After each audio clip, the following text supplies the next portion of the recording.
My name is Eleanor Wade, and I'm 71 years old. I've been a widow for almost 2 years, long enough to learn that people treat you differently when they think you have nothing left to offer. They see gray hair and assume you're a faded photograph, quiet, harmless, and easy to push aside. But that evening, in the glittering reception hall of my daughter's wedding, I sat behind a tower of lilies and roses big enough to hide a gravestone, and I felt anything but harmless. From my seat in the shadows, I could just see Lauren, my only child, float across the dance floor in white satin. Her new husband, Ethan Crowell, beamed like a man who'd just won more than a bride. Across the room, his parents mingled like local royalty, shaking hands, sharing air kisses, all without glancing my way. I'd been told table assignments were a little tight, but this felt deliberate and exiled to the floral wilderness. When Ethan finally made his way toward me, his smile had the kind of polish you don't learn from kindness. He leaned down his cufflinks, catching the light. "Mrs. Wade," he said warmly, "I'd love to take you to dinner sometime this week. Just the two of us. Talk about family matters." I sipped my water, letting the coolness settle on my tongue. "Family matters," I echoed, keeping my voice light. That sounds intriguing. If Ethan noticed the edge beneath my words, he didn't show it. He straightened his tie, confident as a man who believes the game is already his. "You'll enjoy it. I have ideas that could make all our lives easier." In my lap, my hands stayed still, but my mind was already moving. For 2 years, I'd kept a secret my late husband entrusted only to me, a fortune of over $30 million hidden behind layers of protection. I'd worn modest clothes, driven an aging sedan, let the world believe I was living on a widow's pension. Now here was Ethan inviting me to dinner with that gleam in his eye. And as I watched him walk away, weaving between guests like a man scanning for opportunities, I knew one thing for certain. Whatever game he was about to start, I was going to finish. Ethan didn't waste time. 3 days after the wedding, my phone rang just before lunch. I was in the kitchen halfway through slicing a pear when his voice poured through the line like warm syrup. "Mrs. Wade, I was thinking we could do that dinner tomorrow night. I know a place you'll love, quiet, discreet." I set the knife down and glanced at the calendar pinned to the fridge.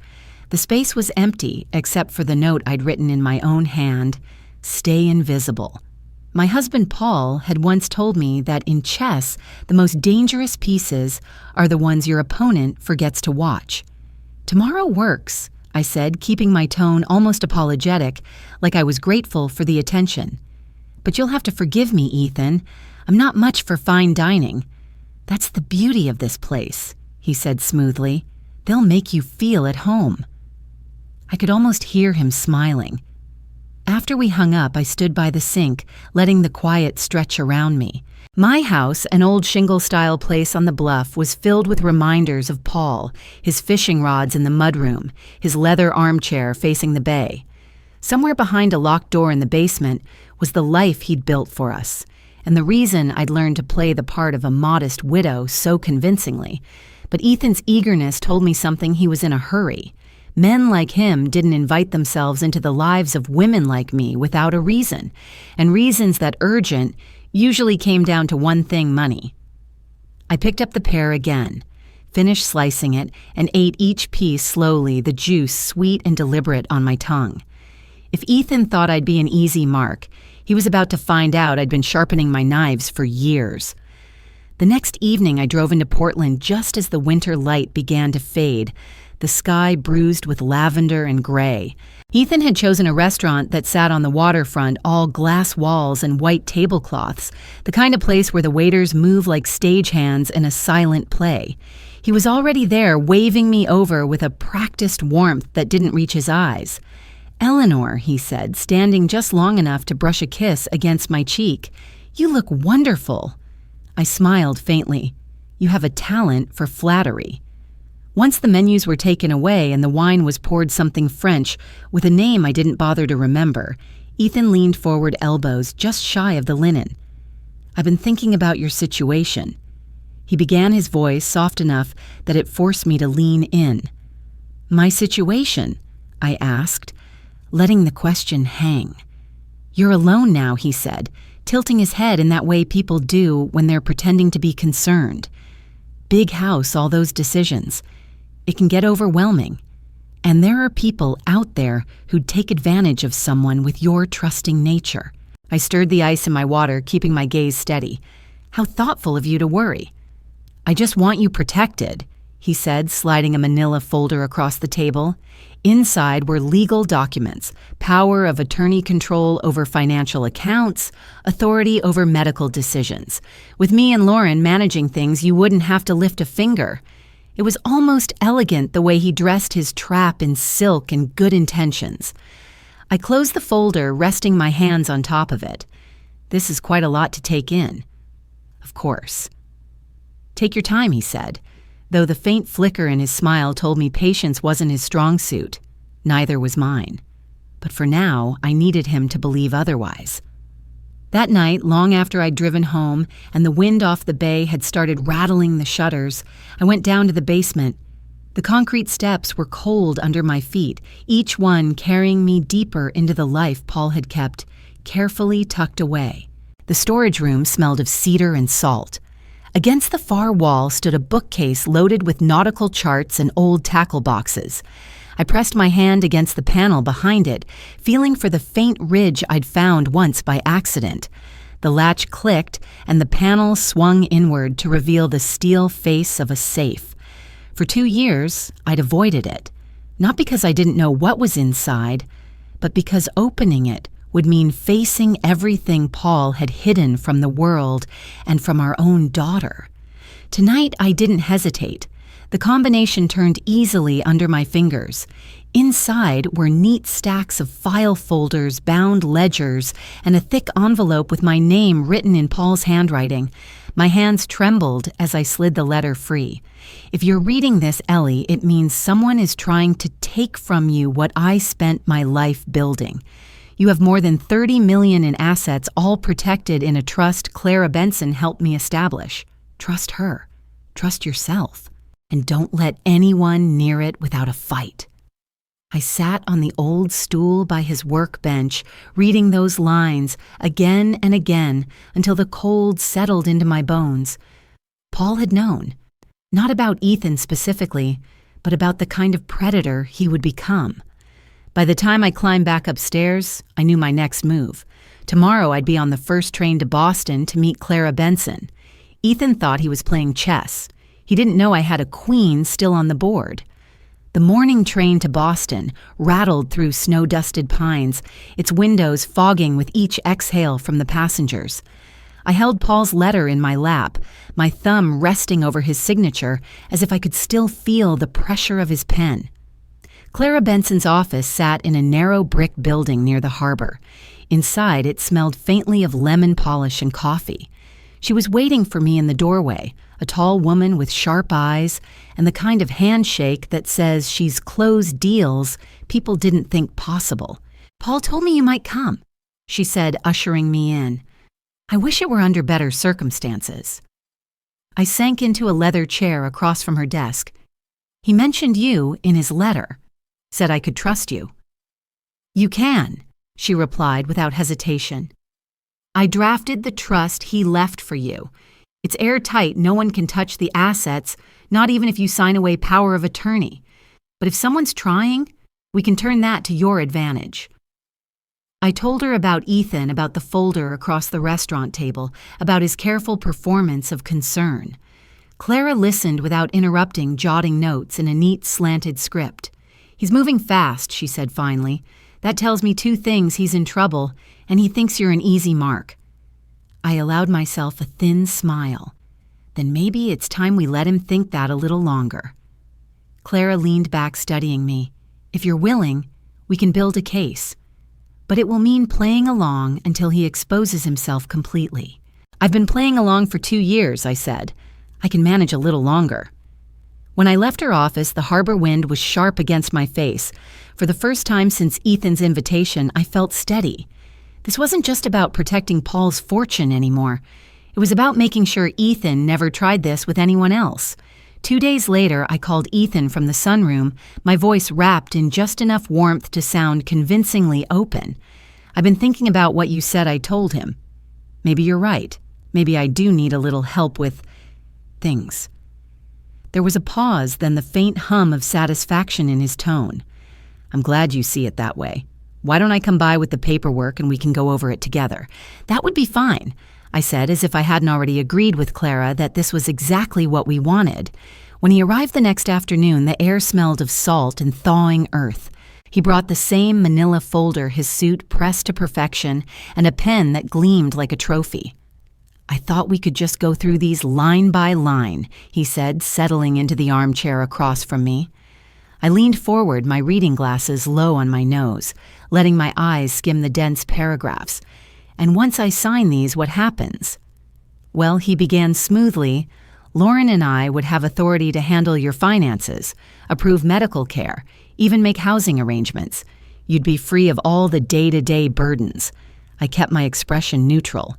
"And if I change my mind," he chuckled low and dismissive. "These agreements are permanent, Eleanor. They're designed to protect you from impulsive decisions." That was the first crack, the slip of control behind the charm.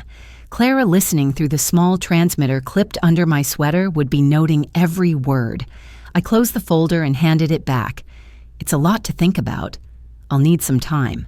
"Of course," he said, though. The tension in his jaw betrayed him. When he left, the ocean breeze slid in through the open window.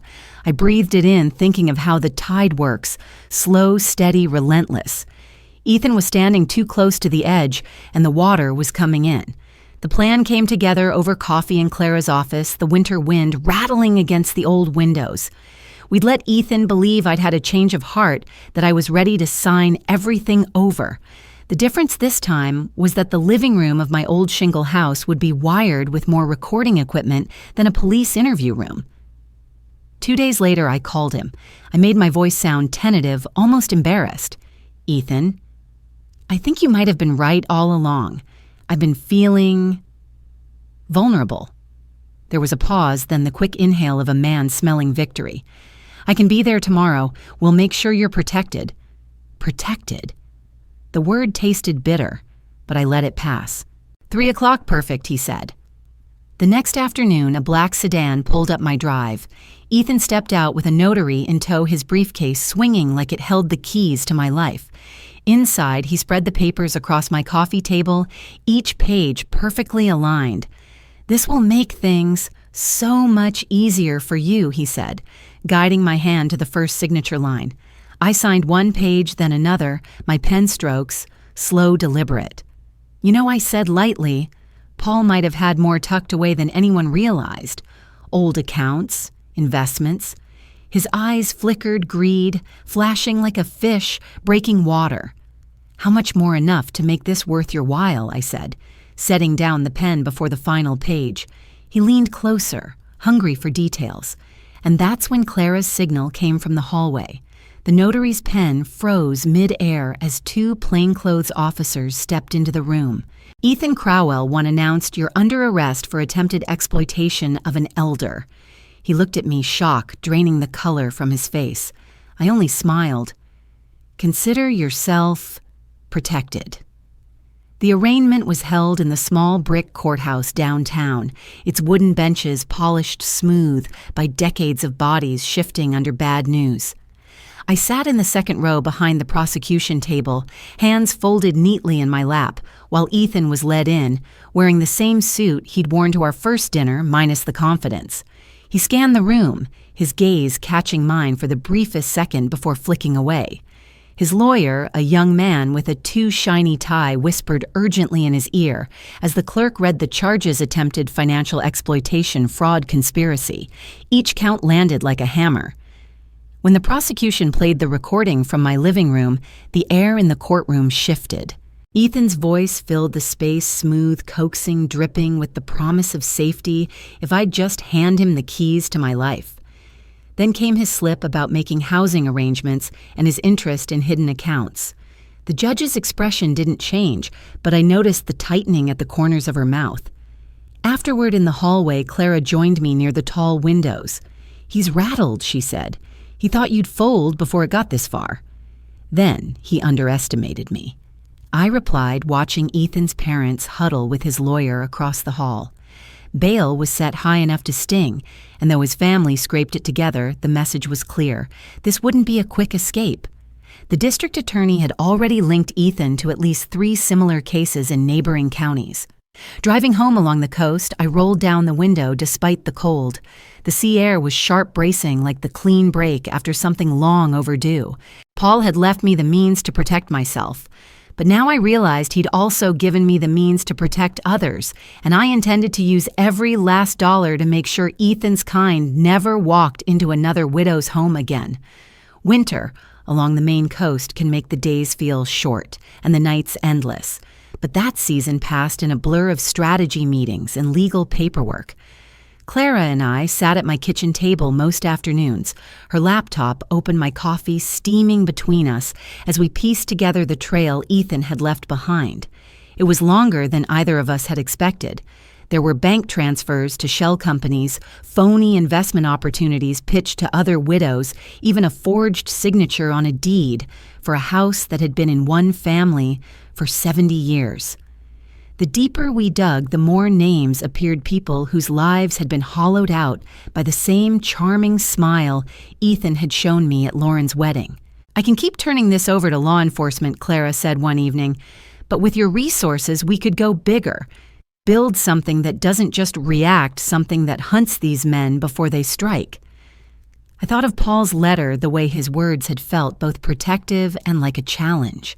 What would it take? Funding, a structure, investigators willing to partner with us, the will to make enemies in all the right places. I nodded slowly. Enemies don't bother me. By spring, the Harbor Shield Foundation existed on paper and in purpose a nonprofit dedicated to protecting older adults from financial exploitation. We hired 2 retired detectives, a forensic accountant, and a woman named Maggie, whose specialty was unraveling digital scams. The first thank you letter arrived before we even held a public launch. A retired teacher in Vermont had gotten her deed back after a fraudulent sale was voided. She wrote in a careful hand, "I thought my life was over. Now I have a home again." I tucked the letter into Paul's old desk drawer. This was what his money was meant to do, and I was just getting started. Lauren showed up unannounced one Saturday morning, her SUV crunching over the gravel drive. She stood on my porch in a wool coat, hair pulled back, eyes darting between me and the road, as if she'd been debating turning around the whole way here. "I heard about Ethan," she began, her voice tight. I opened the door wider. "Come in, unless you'd rather the neighbors see you out here." Inside, she perched on the edge of the armchair, hands clasped so tightly her knuckles blanched. "I didn't know what he was doing to you," she said quickly. "Not exactly. I knew he was persuasive, but I thought he just wanted to make sure you were safe." I studied her face. "You knew he was pressuring me to sign away control. You knew he'd done it before to other women." Her gaze dropped. "I didn't know about the others." "That's convenient," I said evenly. "And what about the way he kept me out of family decisions, the times you stood by while he spoke for you?" She flinched, but didn't argue. "You're my daughter-in-law." I continued, my voice low but steady. "Paul trusted you once. I did too. But trust isn't something you can borrow and never return." Tears pooled in her eyes, but I didn't soften. This wasn't about cruelty. It was about truth. "I'm sorry," she whispered. "If I'd known where it would lead." "You knew enough to ask questions," I interrupted. "And you chose not to." She stood, smoothing her coat. "I don't expect you to forgive me." "Good," I said, walking her to the door, "because forgiveness is earned, not assumed." As she left, the wind carried the faint scent of the sea into the hallway. I closed the door and leaned against it, not relieved, not angry, just certain that some ties could only be mended from a distance. Summer returned to the coast with its long evenings and golden lights spilling across the harbor. By then, Ethan's trial had concluded guilty on all counts, his sentence long enough to keep him out of reach of anyone's inheritance for decades. His name had become a cautionary whisper in community centers and estate planning seminars.